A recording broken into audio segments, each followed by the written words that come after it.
how's it going, guys? My name's Raphael. Welcome to our channel. Thanks for coming and joining us on our journey through IVF.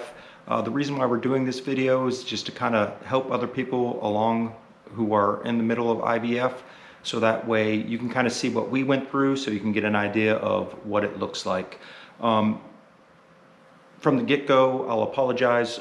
We originally started making these videos just for our future child, so they could see the process that we went through. But we've since decided to make it a little bit more public, so that way other people who are going through it, because you're going to have 1,000 questions during this process, and it'll be great for us to kind of help you out along the way. If you have any questions during any of this content, just put a comment down below. We'll answer it to the best of our abilities. Neither one of us are medical professionals or anything else, but we are going through the same thing that you're either already going through or thinking about going through. Of course, if you're watching this is going to be the first time that you've seen anything on our channel, so we'd appreciate if you like the video and share it, so that way we can reach as many people as possible along this journey. The reason why we're going through IVF, Izzy, who you'll meet shortly, is completely healthy, no issues or anything. I myself had a vasectomy in the year 2000, and then I had a reversal in 2012. And since the reversal, it hasn't worked. Sperm counts are fine, but motility is super low. So what that means is basically I just got a bunch of lazy sperms hanging out in there that don't want to do much swimming. So we're going to need IVF to help us along in that process. I'd like to take a moment to talk to the male partners out there who are going through IVF. Sometimes it can be a little bit mentally taxing. For you, just because you're going to see your significant other going through a lot of things, and you're not so much part of the process. There's going to be a lot of people who are part of this process, and our part's pretty small. And then if you couple that with knowing that it's issues with you is the reason why your significant other is going through all these things, sometimes that can weigh a little bit heavy on you too. So one of the things that I did to combat that is kind of give the injections to my wife during this process, so you kind of still feel like you're a part of the process. It helps in two ways. Number one, it eases your significant other's apprehensions about giving themselves injections. A lot of videos that I see, that's usually a pretty big struggle for your partner while they're going through this. So by you doing that, you're going to alleviate some of that stress from them, but also you're going to feel like you're more part of the process. So it kind of helps out, at least it did for me. Now you take all that and add to the fact that the COVID pandemic is going on right now. So even when we go to doctor's appointments, I'm sitting in the parking lot in the car, because they won't let me in the clinic while she's going through her stuff. So all these first ultrasounds, all these first things that you're going to see, I am not actually in the room with her. So so it keeps you even more disconnected from what's going on. So all the more reason to do what you can do to be a part of this pregnancy. So you might be wondering what some of the parts of this process is. The initial part is nothing more than a sit-down consultation for them to kind of get your history or your infertility history, what you've tried, what you think has worked, what you think hasn't worked, to kind of get that build up to see what it is that they're going to need to best suit your needs during this process. After that, there's an initial ultrasound to kind of see the framework, what they have to work with, make sure there's no issues that isn't picked up during lab works, to make sure that the little home for your little bean is going to be good to go. So they're going to do all that. They'll also do a test transfer with some saline to make sure that everything looks good for when they go to do the embryo transfer once you hit that stage. So once they've decided that you have a clear path, everything's good to go to get started, you'll receive an IVF calendar, which will kind of chart out all of your appointments. Use your natural cycle to kind of start judging everything of when they're going to get started and kick everything off. So the first month, Izzy was on birth control to kind of level everything out, to control everything, so it was as much of a controlled environment as possible. So she was on that for about a month before any other kind of medications or the process actually started. So you might be wondering about a timeline. Overall, I would say the timeline from beginning till actual conception is about 2 months. Izzy and I both work full-time jobs, so but we had the flexibility to adjust our schedules a little bit. So we made all of our appointments early in the morning, and we're able to go to our appointments, get back and get to work. So we didn't have to take any time off of work. I will tell you, optimal if you are working is if you can get about 2 weeks worth of vacation when it's go time. That should be enough time to get everything started for you to be on your path. So just something to think about when it comes to timing. Again, if you have the flexibility to adjust your schedule or come in late a few days, the first week's pretty appointment heavy, appointment about every couple days. And then about 2 weeks after you start your appointments, you should be to the point where they have done your embryo transfer if you're doing a fresh embryo transfer. So that's kind of what the timeline looked like for us. Like I said, thankfully the timeline worked out for us. So that's how we went about it.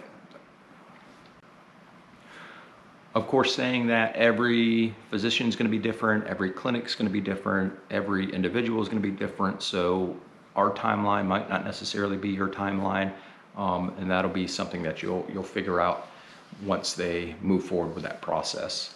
And you know, as anxious as you are to get everything going, it's not a rush, it's not a race. Once you see that schedule, just work out what's best for you and get your things in order, and then you should be good to go start baby making.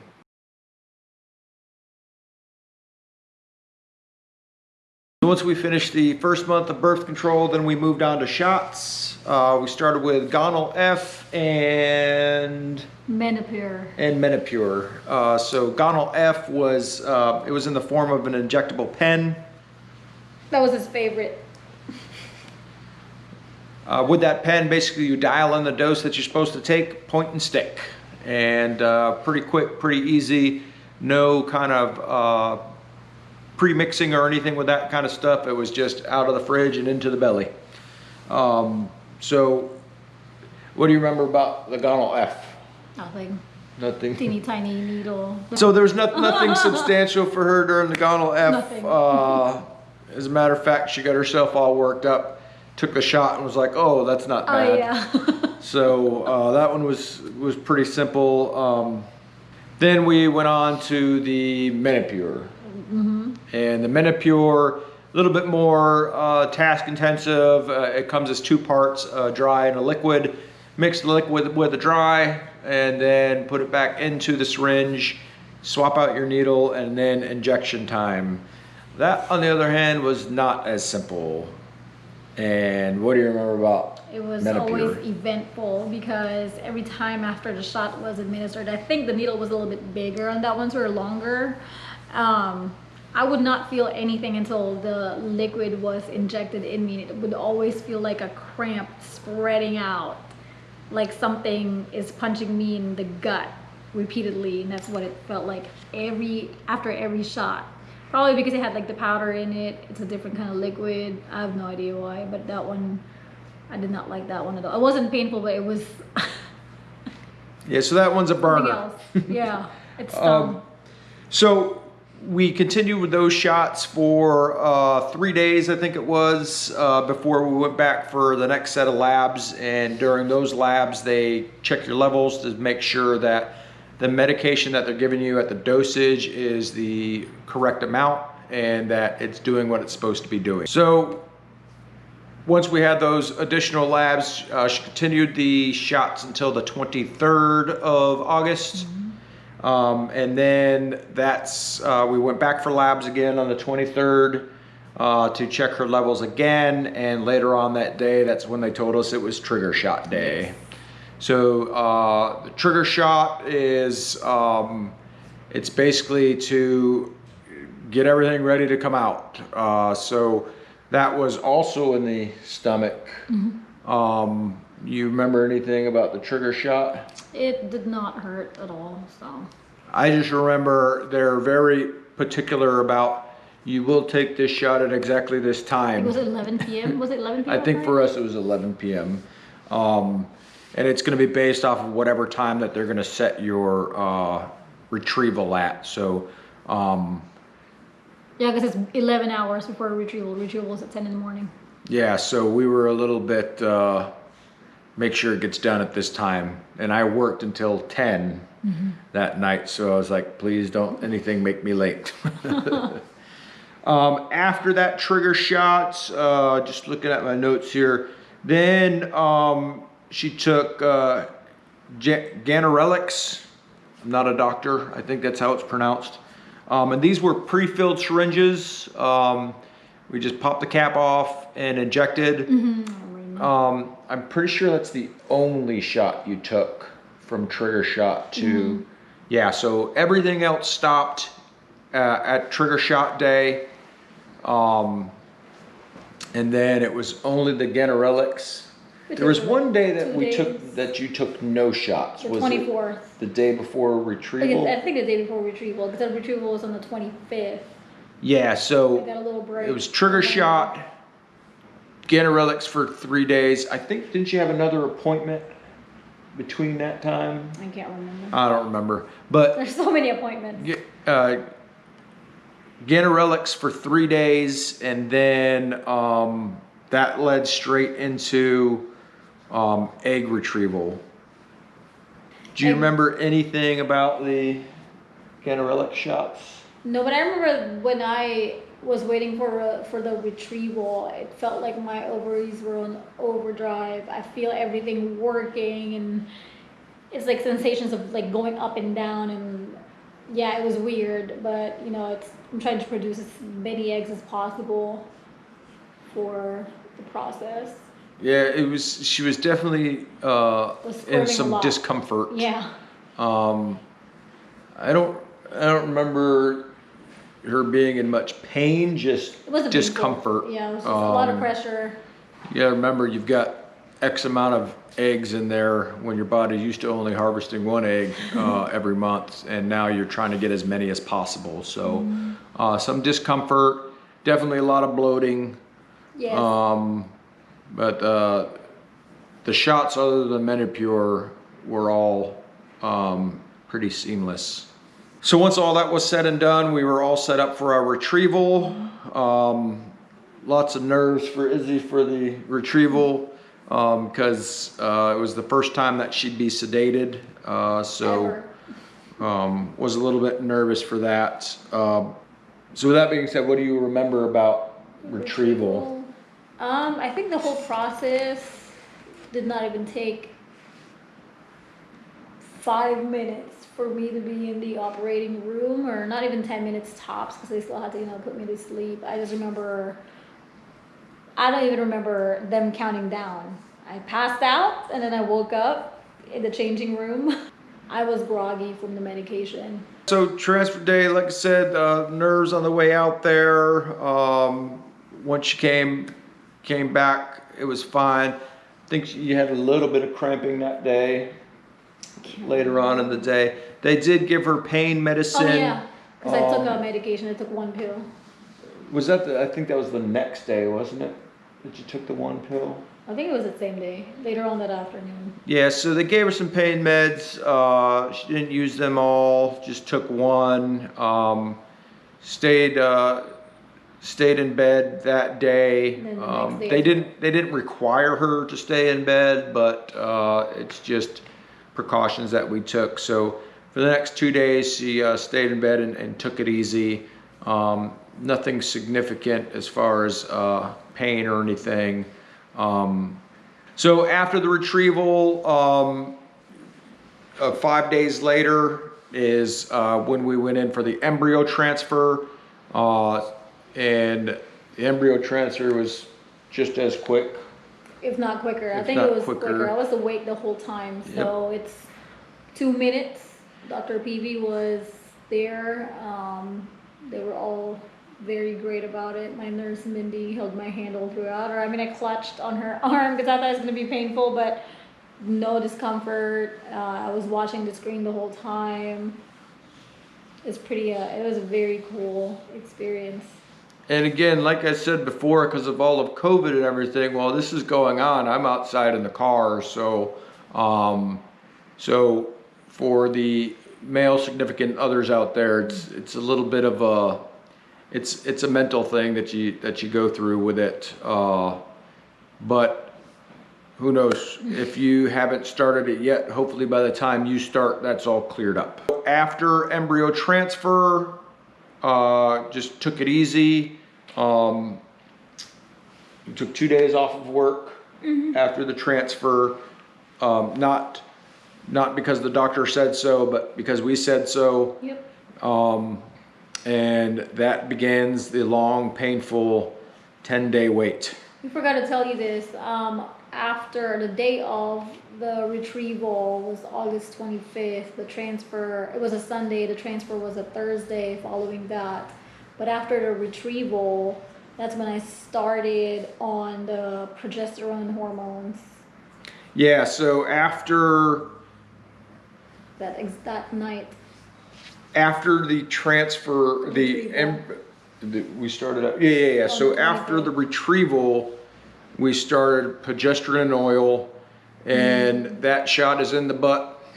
It's more kind of like at the belt line, a little bit lower than the belt line, not necessarily like in the butt cheek, but at the top of the buttocks. That one is not a good time for Izzy, but you better get used to it because you're going to be doing it for a while. I think initially they told us 12 weeks. No, they always said 8 weeks. 8 weeks. But some patients have been doing it for up to 13 weeks for the whole first trimester. Yeah, it's going to depend on, how your body's doing. So initially you start it because it kind of lays the groundwork for the embryo to latch. And then you continue to do it because remember your body is not producing this stuff. So what it mimics is inside your follicle where the egg is, the fluid that's in there is progesterone, and then that keeps pumping into your body. Well, since you had your eggs extracted, it also pulled all that fluid out with it, so you don't have it in your body, so you've got to put it back in there. So that's why you're taking that shot, and that's why that shot goes on for so long, because remember, even though it's implanted, it still has to really get in there and set its roots, and that's why you continue to take it. And that's when the weird craving started, because progesterone, I read up, I guess it boosts up cravings. Thankfully, I haven't had to run out in the middle of the night for deep fried pickled ice cream or anything yet. So we'll see. So yeah, then comes the long 10-day wait for the pregnancy test. To take any tests at home, you got to remember you're taking medications that can give you a positive, and you might think you're pregnant when you're not, and it might be too soon and you might get a negative and think you're not pregnant when you are. So yeah, you just don't want to put yourself in that emotional bind where you are or are not pregnant and you're getting something saying something different. Yeah. So, but at the same point, it's going to drive you crazy because you want to know if it worked. So it's, that was probably one of the longest 10 days that I can remember. And I've been in a lot of places doing a lot of things for 10 days or more, and it seemed like forever. It was September 8th when we get the phone call around 2 or 3 in the afternoon, because September 8th we went there for my pregnancy test, which was, they drew blood from me, and like, what time was my appointment? Like 10 o'clock or 9:30? Something like that. Something like that. It was in the morning. It was, yeah. And then later on in the afternoon before 3 o'clock, we were both at work, and I got the call. All right, well, that's all we got for the initial overview of everything that's gone on. So that's it.